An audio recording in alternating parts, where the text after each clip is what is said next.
Banwarlal IAS officer, అనేక రంగాల్లో పనిచేసిన వ్యక్తి, చివరికి ఆయన ఎన్నికల కమిషనర్గా రిటైర్ అయ్యారు. ఆయనకి పార్కిన్సన్ డిసీజ్ వచ్చింది. అయితే వారు సర్వీస్ ఉండగా నవీన్ కన్నా ఒక ఐపీఎస్ ఆఫీసర్కి ఇల్లు రెంట్కి ఇచ్చారు.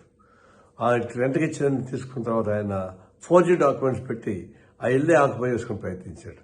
దాదాపు 6-7 నెలల క్రితం మా దృష్టికి వచ్చింది. మేము కూడా స్పందించాం. అయితే అది పోలీస్ డిపార్ట్మెంట్ కాబట్టి అధికారులు కూడా స్పందించి తగిన పద్ధతిలో అతన్ని కన్విన్స్ చేయడానికి ట్రై చేశారు. దాదాపు 6 నెలలు టైం ఇచ్చారు. అయినా సరే ఆయన మొండిగా ఆ ఇల్లు ఆక్యుపై చేసుకుంటే ఉన్నాడు తప్ప అతనికి చాలేదు.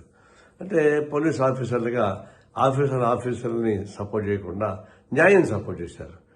పోలీస్ అధికారులు తెలంగాణ గవర్నమెంట్లో ఒక మంచి నిర్ణయం తీసుకొని అది రిటైర్డ్ ఐఏఎస్ ఆఫీసర్ న్యాయం చేయించడంలో ప్రెసిడెంట్ ఆఫీసర్ని అరెస్ట్ చేశారు. అరెస్ట్ చేస్తే అది న్యాయం కోసం అరెస్ట్ చేస్తే బీసీ సంఘాలంతా కలిపి మా బీసీ వాడిని అరెస్ట్ చేస్తారని చెప్పేసి ఆందోళన చేస్తున్నారు.